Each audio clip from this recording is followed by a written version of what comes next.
They've gone to the finals back to back, 2024, 2025, and now 2026, they're out in the first round against the young Anaheim Ducks team.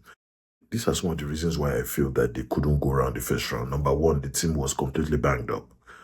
All those players are injured. They are just managing themselves, and they won't come out to the media to say that they are injured. A lot of them are just managing. McDavid was doubtful in this complete first round series. It was not looking like he was going to be able to play, but he just showed up. They were able to patch him up. The medical team, they were able to, give them the right support to be able to just, patch him up and let him come out and, show his talent. At the end of the day, he was not really at his best in this entire series. And that's why it was not the typical McDavid you see, playing across California and coming back to Edmonton all throughout the series. However, if they had gone ahead and they had finished number one in the division in the Pacific, in that particular division, especially with the fact that they were considered as the weakest division, if they had finished, if the Edmonton Oilers had finished number one in that division, they would have had to face the Vegas Kings, which is the Vegas Golden Knights, and they would have been able to beat that team, especially with the way the team is presently constructed.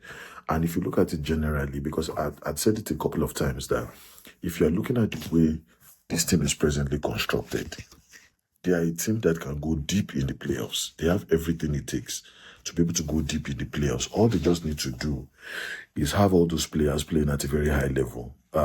So if you look at some of the things, their penalty kills was very bad. Throughout the regular season, they were less than 30%. They were about 28% on penalty kills. Comparing them to an Anaheim Ducks that was over 50% in penalty kills. That matchup alone is too much, because if throughout the regular season, an average team would definitely have done between 24 and 28%. So it meant that even the Oilers team were just an average team, all throughout the regular season, which means that they could not, even if they're having a 5-by-4, especially when the team has more players than you are not able to still keep it together. It means that the defensive structures keeps falling down anyhow.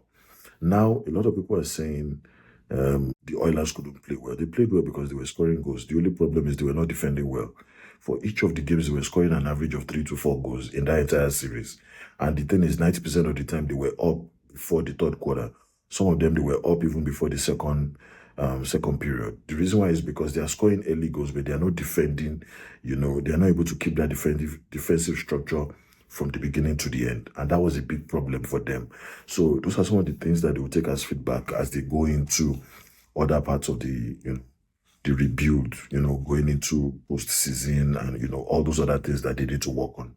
Number two, if you look at the contract situation, Jared Tristan, who is the goaltender that they brought from the Penguins, has committed to a long-term contract. Leon Draisaitl is on a 7-year, 112 million contract. I don't see him coming out of that contract anytime soon.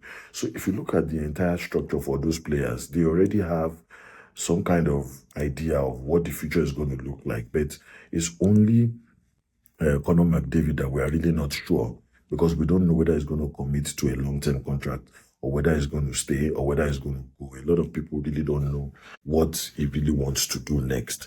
But one thing I can say clearly is an Oilers team is well respected across the hockey league. They are definitely going to be a team that will make noise even in the foreseeable future. Even though the last time they won a championship or they were in the final of a championship was, I think, 1993. And the fans are really gunning. They really want, a cup to come back to Edmonton. So there's a lot of work that needs to be done. However, next year there are going to be some structural changes.